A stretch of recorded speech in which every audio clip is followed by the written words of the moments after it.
ابراہیم علیہ السلام کے ذکر مبارک کی اس بابرکت محفل میں شرکت کی توفیق اور سعادت عطا فرمائے۔ اللہ تعالیٰ نے ہمارے آقا کریم علیہ السلام کو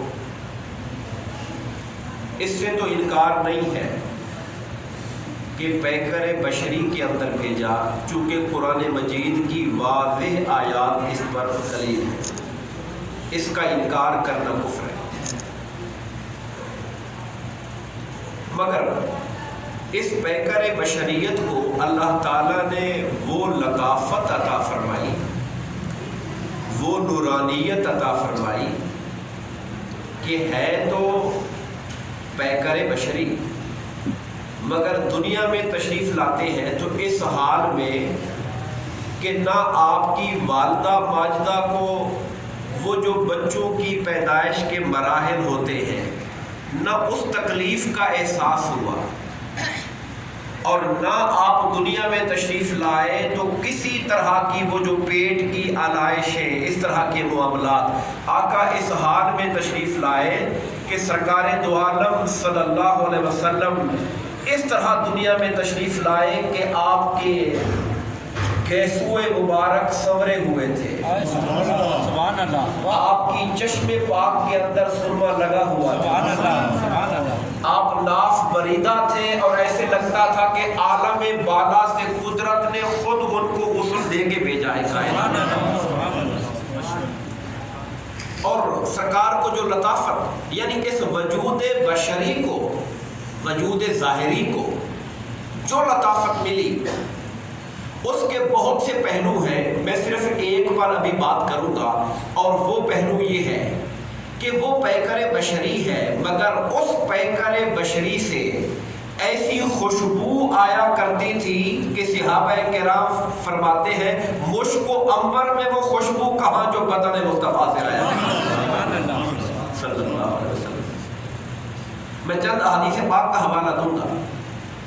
حضرت عمر فاروق رضی اللہ تعالیٰ عنہ روایت فرماتے ہیں، کہتے ہیں میں آقا کریم علیہ السلام کے پاس بیٹھتا تھا تو سرکار دو عالم کے جسم اطہر سے، بدن پاک سے کستوری سے بڑھ کر خوشبو آیا کرتی تھی، اور میرے ماں باپ مصطفیٰ پہ قربان جائیں، آپ جیسا نہ پہلے کبھی دیکھا تھا نہ بعد میں کبھی دیکھا تھا۔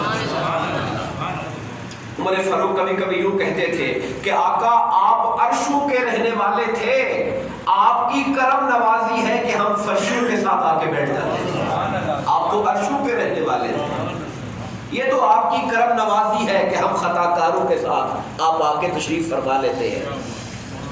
حضرت علی مرتضیٰ روایت فرماتے ہیں کہ حضور نبی کریم علیہ السلام کے چہرہ انور کو میں تکتا تھا، چہرہ انور پر پسینے کے جو قطرے نمودار ہوتے تھے موتیوں کی طرح چمک رہے ہوتے تھے، اور ان سے کستوری سے بڑھ کر خوشبو آیا کرتی تھی۔ حضرت انس رضی اللہ تعالیٰ عنہ، انس کون ہے؟ تھوڑی تعارف اور پہچان ہونا چاہیے۔ حضرت انس رضی اللہ تعالیٰ عنہ یہ وہ نوجوان ہے جب ہمارے آقا کریم علیہ السلام مکہ سے ہجرت کر کے مدینہ منورہ تشریف لائے تھے۔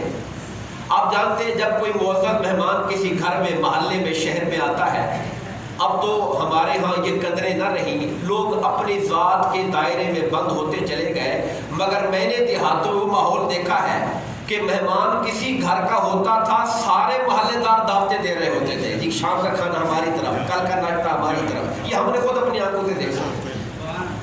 تو جب سرکار مدینہ منورہ تشریف لائے تو کوئی سرکار کو کیا تحفہ دے رہا تھا، کوئی کیا تحفہ دے رہا تھا، مگر قربان جاؤں اے ام سلیم، یہ والدہ ہے حضرت انس کی، ام سلیم رضی اللہ تعالیٰ، ان کا 9 یا 10 سال کا بیٹا تھا حضرت انس رضی اللہ تعالیٰ۔ انہیں پتا تھا کہ سرکار کے گھر میں بیٹا نہیں ہے، اور ظاہر ہے کہ آپ کے گھر میں بیٹا نہ ہو تو چھوٹے موٹے کاموں کے لیے آپ کو ضرورت ہوتی ہے کہ کوئی ہو جس کو کہوں پانی لاؤ، باہر دیکھو، یہ کرو وہ کرو۔ وہ اپنے بیٹے کا ہاتھ تھام کر شام کے وقت بارگاہ مصطفیٰ میں آئی، کہا کہ کوئی تحفہ لایا، کوئی تحفہ لایا، یہ میرا لخت جگر ہے، میں آپ کی نوکری کے لیے پیش کرتی ہوں۔ یہ حضرت انس رضی اللہ تعالیٰ۔ اور آپ فرماتے ہیں کہ میں 9 یا 10 سال تیرے آقا ہجرت کر کے پہنچے تھے تو یہ نوکر سرکار کے گھر میں شروع کی اور آقا کے پردہ کرنے تک نوکری کرتے رہے. 9 یا 10 سال کہتے ہیں میں سرکار کی خدمت کرتا رہا. ان 10 سالوں میں کوئی ایسا موقع نہیں آیا جب آقا نے میرے کسی کام کرنے پر کہا ہو یہ تو نے کیوں کیا, اور کسی کام کے نہ کرنے پر کہا ہو تو نے کیوں نہیں کیا. 10 سال میں ایسا موقع ہی نہیں آیا.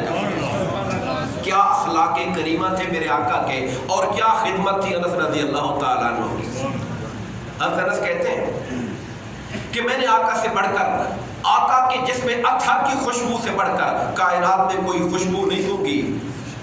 انس فرماتے ہیں کوئی شخص اگر سرکار سے مصافحہ کرتا تھا, آقا کے ہاتھوں سے آ کر ہاتھ لگاتا تھا, دن بھر اس کے ہاتھوں سے رسول اللہ کی خوشبو آیا کرتی تھی. پورا دن اس کے ہاتھ مہکتے رہتے تھے, سرکار سے ہاتھ ملایا تھا جا کر. اور پھر کہتے ہیں میرے آقا جب کسی بچے کے سر پہ ہاتھ رکھ دیتے, بچے کے سر پہ ہاتھ رکھ دیتے تو سارا دن وہ بچہ بچوں میں ممتاز ہوتا تھا کہ اس بچے سے مصطفیٰ کی خوشبو آیا کرتی تھی. حضرت کہتے ہیں ایک مرتبہ میری والدہ نے سرکار کو دعوت دی دوپہر کے کھانے کی, لنچ. آقا تشریف لے گئے اور چونکہ ان کے ساتھ بڑا قریبی تعلق تھا, ان کا بیٹا انس حضور کے گھر میں تھا اور ام سلیم عمر رسیدہ خاتون تھی. سرکار نے ان کے گھر میں کھانا کھا کے کیلولے کے لیے, دوپہر کے کھانے کے بعد جو لیٹتے ہیں اسے کیلولا کہتے ہیں, آقا کیلولے کے لیے لیٹ گئے. گرمی کا موسم تھا جس میں اطہر سے پسینہ آنا شروع ہوا. وہ کہتے ہیں میری ماں نے ایک شیشی پکڑی اور کھجور کی چٹائی کا تنکا لیا اور سرکار کی باہوں سے ایسے پسینہ اکٹھا کر کے شیشی میں ڈالنے لگے, شیشی میں اکٹھا کرنے لگے. اب کسی کے بدن پہ آپ اگر اس طرح تنکے سے بھی کریں گے, جتنے بھی آرام سے کریں تو آنکھ تو کھل جاتی ہے. سرکار کی آنکھ کھل گئی. آقا نے فرمایا ما ھذا الذی تصنعین, ام سلیم یہ کیا کر رہی ہو, یہ کیا کر رہی ہو؟ کہنے لگی آقا آپ کے پسینے کو اکٹھا کر رہی ہو. پوچھا کیوں اکٹھا کر رہی ہو؟ صحیح مسلم کے الفاظ ہیں, حدیث نمبر 1815. قال ھذا عرق, آقا یہ آپ کا پسینہ ہے. نجعلہ فی طیبنا, ہم اپنی خوشبو میں آپ کے پسینے کو ڈال دیتے ہیں, دنیا کی کوئی خوشبو اس خوشبو کا مقابلہ نہیں کرتی. اور جب ہمارے ہاں شادیاں ہوتی ہیں ہم دلہنوں کو آپ کے پسینے کی خوشبو لگایا کرتے ہیں. اور دلہن سے یاد آیا, ایک خاتون کے گھر میں اس کی بیٹی کی شادی تھی, سرکار کی بارگاہ میں آئی کہ یا رسول اللہ اپنا پسینہ عطا فرمائے. صحابہ کا عقیدہ دیکھیے, صحابہ کرام کا عقیدہ دیکھیے. آقا اپنا پسینہ عطا فرمائے. سرکار نے کہا کیا کریں گی آپ؟ کہا اپنی بیٹی کو لگاؤں گی, میری بیٹی کی شادی ہے, دلہن بن رہی ہے, آپ کی خوشبو لگائیں گے تو پھر اس جیسی خوشبو کسی عورت کے اندر نہیں آئے گی. آقا نے عطا فرمایا. وہ کہتے خوشبو لگائی گئی اور میں قربان جاؤں, شارحین حدیث نے لکھا اس عورت کے گھر میں جب بیٹا پیدا ہوا تو اس کے بیٹے سے مصطفیٰ کے پسینے کی خوشبو آئی. اور مدینے میں وہ گھر خوشبو والا گھر مشہور ہو گیا, خوشبو والا گھر. ان کے گھر سے خوشبو آیا کرتی تھی سرکار کی. اور بعض روایات میں یہ آتا ہے ام سلیم نے کہا آقا میں اس لیے پسینہ اکٹھا کرتی ہوں, نرجو برکتہ لصبیاننا, اس پسینے کو بچوں کو لگاتے ہیں بچوں میں برکت پیدا ہو جاتی ہے.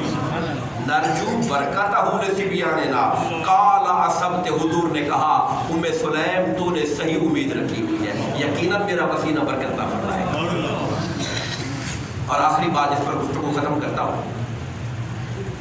صحابہ کرام فرماتے ہیں کہ حضور نبی کریم علیہ السلام جس گلی سے گزر جاتے اور کسی کو پتہ نہ ہوتا کہ سرکار کدھر گئے ہیں, کوئی بتانے والا بھی نہ ہوتا, وہ 2-4 گلیاں گھومتا تو جس گلی سے آقا گزرے ہوتے گلیوں کی خوشبو بتاتی تھی مصطفیٰ یہاں سے گزر کے, گلیاں مہک رہی ہوتی. ہم خوش نصیب لوگ ہیں کہ اللہ تعالیٰ نے ہمیں اپنے حبیب کریم, یہ وجود لطیف رکھنے والے, یہ خوشبو رکھنے والے, آقا کے ایک ایک آپ آنکھ کی برکات دیکھیں, سرکار کے دست مبارک کی برکات کو دیکھیں, آقا کے لعاب دہن کی برکات کو بھی پڑھ کر دیکھیں, پتہ چلے خدا نے ہمیں کیسے محبوب عطا فرمائی. اللہ تعالیٰ ہمیں زندگی بھر آمد مصطفیٰ کا شکر ادا کرتے رہنے کی توفیق دے اور سرکار کے نقش قدم پہ چلنے کا شوق عطا فرمائے. آمین. وما علینا الا البلاغ.